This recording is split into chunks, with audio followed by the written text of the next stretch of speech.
42nd Street in New York City. You're watching Pix Morning News.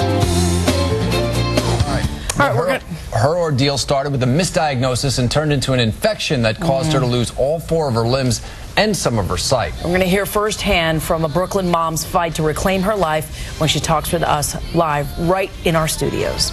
Oh, Linda, you don't want to change the channel right now because it's really a story of courage. That's an example for so many of us out there. I hope you stop what you're doing and just listen. We are calling her the bionic mom for a reason. 33-year-old Tabitha Mullings is trying to get her life back to normal after a medical nightmare left her a quadruple amputee. Tabitha now joins us with her amazing story of survival. Please welcome her to the show, Tabitha. So nice to have you. You also have your lawyer here, Sanford Rubenstein. Nice to see you. And also we have Tom Valenti from Ortho Remedy, Inc. And you were part of the prosthetic process, and we'll talk to you. Let's talk about your journey. How are you doing, Tabitha? I'm doing good. I'm doing very good. I know this is very hard for you. You're very nervous. Yes. It's okay. It's okay. Take a deep breath. It's live TV. It's a tough thing. I know.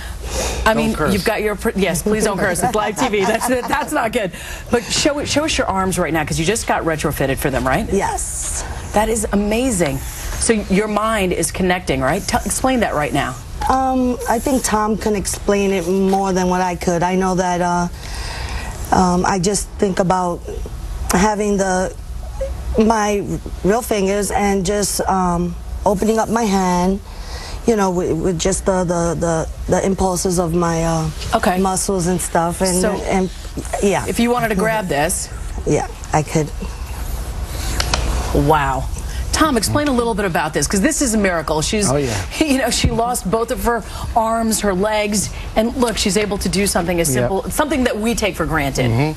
Well, we're lucky to be in this world right now where technology is just exploding, and in prosthetics the same way. It's bringing tears to your eyes. Well, it's emotional.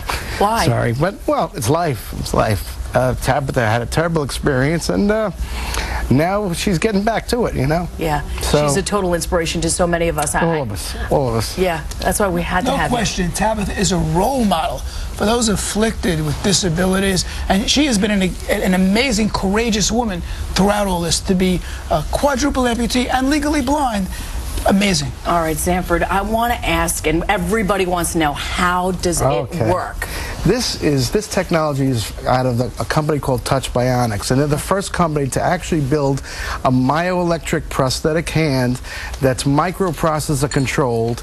Each finger has a motor in it, and they operate independently. So if I want her to move her pointer finger... This is an interesting part. Okay. The manufacturer of the technology does not even offer the ability to open fingers individually. Really? But Tabitha has figured out a way, in some cases, to actually isolate each finger individually with the system. Can you show?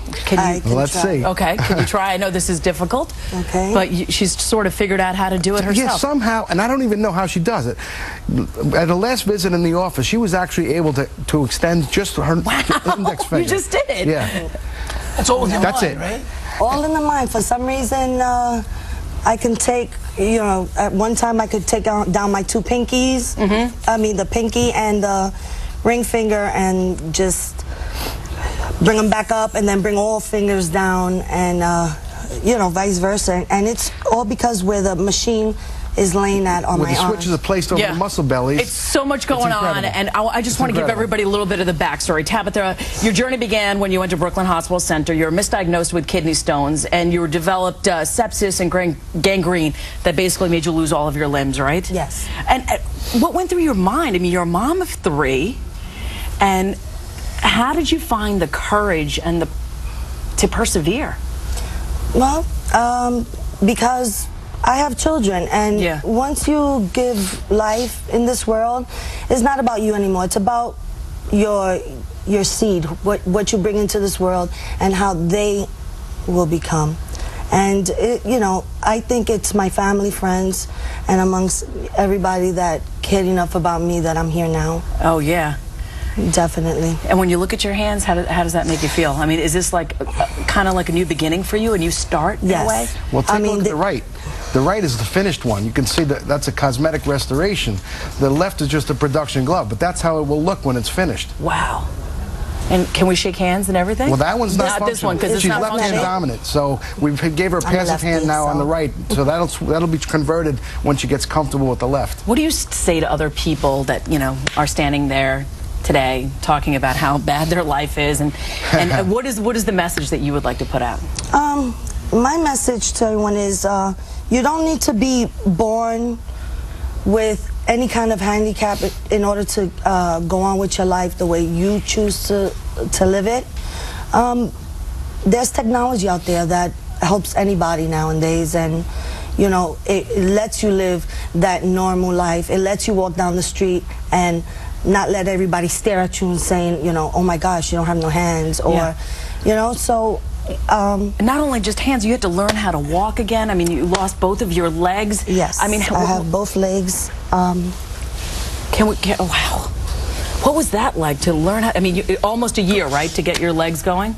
No. With your prosthetics, and just to learn how to do all of it again? This happened in 8 of September. Yeah. I think I was already walking by November, December. And when she went to the rehab hospital here at Russ, they had her actually up and walking. I remember her first step. Your first step was quite courageous. And you know, today's technology, that's not surprising. It's not very difficult to walk on artificial limbs below the knee. Really? Not difficult at all. The only difficulty she may have is getting out of a chair. And that you can very easily manage with armrests and things like that. Thank you so much, Tabitha, for coming in and sharing your story with us. And of course, Tom Valenti, thank you so much for everything. And Sanford. For more information on Tabitha Mulling's story, just head on over to our website at WPIX.com/morningnews. Thank you so much for joining us. Have a great day.